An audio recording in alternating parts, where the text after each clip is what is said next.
આજે આપણે એક એવી હકીકત વિશે વાત કરવા જઈ રહ્યા છીએ જે જાણીને કદાચ તમને વિશ્વાસ નહીં આવે, કારણ કે આપણે અત્યાર સુધી અમેરિકાને માત્ર તકોની ભૂમિ અને અમીર દેશ તરીકે જ જોયો છે, જ્યાં દુનિયાભરના લોકો ડોલર કમાવા માટે બોટ મૂકે છે, ખાસ કરીને ગુજરાતી સમુદાય અને પંજાબી સમુદાય ભારતીયોમાં. પરંતુ આ ચમકતી દુનિયાની પાછળ એક એવો અંધકાર છુપાયેલો છે જે હવે ધીરે ધીરે બહાર આવી રહ્યો હોય એવું લાગી રહ્યું છે.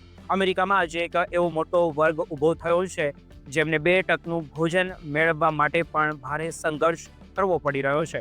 તાજેતરમાં જ NBC ન્યૂઝના એક ચોંકાવનારા રિપોર્ટમાં એવો ખુલાસો થયો છે કે અમેરિકાના સામાન્ય નાગરિકો પોતાના ઘરના ખર્ચને પહોંચી વળવા હવે પોતાનું બ્લડ પ્લાઝમા વેચી રહ્યા છે. આ આંકડો એટલો ભયાનક ગણી શકાય કે રિપોર્ટ મુજબ દરરોજ લગભગ 2 લાખ લોકો અમેરિકામાં પ્લાઝમા વેચવા માટે જાય છે અને તેના કારણે આ એક મલ્ટી બિલિયન ડોલરની ઇન્ડસ્ટ્રી બની ગઈ છે. વર્ષ 2025ના ડેટા પર આપણે નજર કરીએ તો અમેરિકાએ અંદાજે 6,25,00,000 લીટર પ્લાઝમા વેચ્યું છે, જેનાથી અંદાજે $5.5 અબજ કમાણી થઈ છે. અને જ્યોર્જ ટાઉનમાં યુનિવર્સિટીના પ્રોફેસર પીટર જોક્સ્કીના જણાવ્યા અનુસાર છેલ્લા 3 વર્ષમાં પ્લાઝમાના વેચાણમાં 30%નો ધરખમ વધારો જોવા મળી રહ્યો છે. આજે સ્થિતિ એવી છે કે અમેરિકામાં કોસ્ટાકો જેવા મોટા સ્ટોર કરતા પ્લાઝમા સેન્ટરની સંખ્યા વધી ગઈ છે. આ પાછળનું મુખ્ય કારણ અમેરિકામાં કથળતી આર્થિક સ્થિતિ અને મોંઘવારી પણ જવાબદાર ગણી શકાય. ભલે સરકાર આંકડા અર્થતંત્રને મજબૂત બનાવતા હોય, પણ મધ્યમ અને નીચલા મધ્યમ વર્ગના પરિવારો માટે જીવવું અત્યારે મુશ્કેલ બની ગયું છે. નોકરીઓ જઈ રહી છે, બચત ઘટી રહી છે અને મેડિકલ બિલ કે શિયાળાઓના કપડાં ખરીદવા માટે પણ લોકોએ પ્લાઝમા વેચવું પડે છે.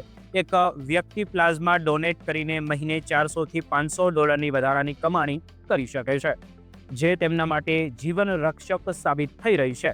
ફિનિક્સની એક મહિલાનું ઉદાહરણ લઈએ તો તે જ પહેલા વર્ષ એટલે કે $87,000 કમાતી હતી. તેણે નોકરી ગુમાવ્યા બાદ હવે સામાન્ય મજૂરી કરવી પડે છે અને તેની આવક કરતાં ખર્ચ વધી જવાથી તે નિયમિત પ્લાઝમા વેચે છે.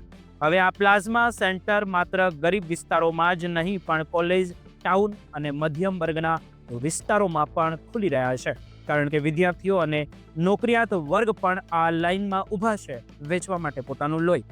અમેરિકામાં કાયદો હળવો હોવાથી લોકો અઠવાડિયામાં 2 વાર પ્લાઝમા આપી શકે છે, જેની સ્વાસ્થ્ય પર લાંબા ગાળાની અસર શું થશે તે કોઈ જાણતું નથી. પરંતુ પ્લાઝમા આપ્યા પછી ચક્કર આવવા કે ભારે થાક લાગવો જેવી સમસ્યાઓ પણ સામે આવે છે, તે દેખાઈ આવે છે. છતાં મજબૂર લોકો, એટલે કે મજબૂરી હોય તો જ આવું કરતા હોય, લોકોને ત્યાં ખેંચી જાય છે. અને નવાઈની વાત તો એ કહી શકાય કે અમેરિકા આજે વિશ્વના કુલ પ્લાઝમા વેપારમાં 70%નો હિસ્સો ધરાવે છે અને વર્ષ 2024માં તેણે $6 અબજ થી વધુનું પ્લાઝમાનું નિકાસ પણ કર્યું છે.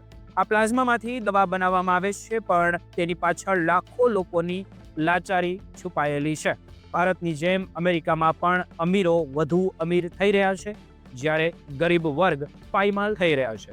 જો કે પ્લાઝમા સેન્ટરો આવવાથી સ્થાનિક સ્તર ગુનાખોરીમાં ઘટાડો થયો હોય અને લોકો કરિયાણું ખરીદી શકે છે, પણ શું એક વિકસિત દેશ માટે આ ગૌરવની વાત ગણાય કે તેના નાગરિકોને જીવવા માટે લોહી વેચવું પડે? તે એક મોટો સવાલ છે.